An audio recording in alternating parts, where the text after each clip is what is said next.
the hiring processes for finding great people. We've been on quite a journey when it comes to hiring people and finding good people. We haven't always done it well, but we've learnt from it.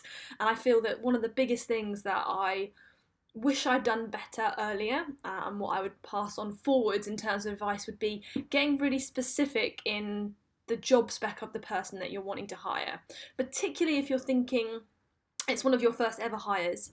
You may well have the temptation to hire a very generic role. It's normally called like admin, and it basically encompasses all kinds of stuff from maybe booking in viewings, diary management, to chasing people up, uh, chasing utility companies, or helping you do research. It can be a really wide ranging role, maybe even making calls for you as well. It can be really wide ranging.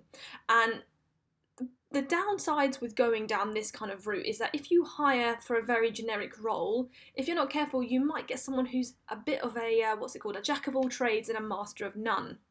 And also, if you're choosing to hire your first person, maybe they're going to be full time or maybe not. It you you're kind of putting all your eggs in one basket, aren't you? So if that person becomes your everything, it's quite high risk in terms of if they choose to leave, suddenly you've lost your everything who's doing everything for you.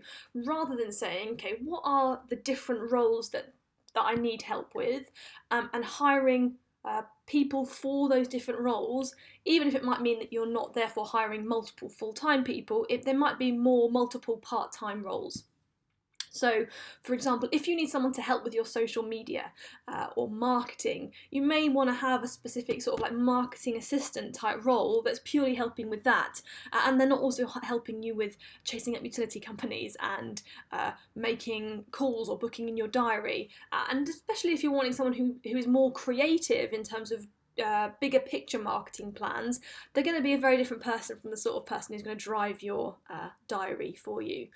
So I think this would, if I could go back, I would have been much more specific earlier, and it's something that we definitely do now. Be really clear about the different types of roles and hiring the right person along with that. And I'll do another video another time about how we use wealth dynamics as part of that process.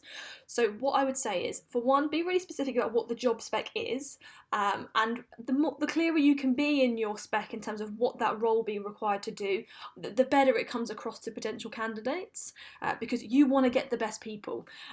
So therefore, what is the specific role? You are selling yourselves as much to them as it is them applying for the job. So help yourself to attract the best people. And I also think that upfront part of the job spec, where you're explaining who you are, what your business is, who you're there to serve, what your vision is really important. And if you can sell to potential team members, whether they're going to be sitting next to you in the office or they're going to be on the other side of the world in the Philippines or anywhere else, if you can sell to them your overall vision of you and the business and where you're heading, you will get people who are excited, who want to come and grow with you too.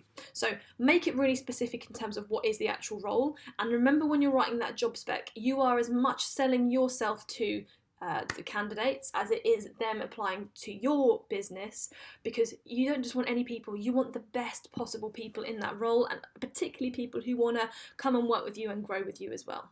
Questions, comments, feedback, always welcome. Just pop a little note below.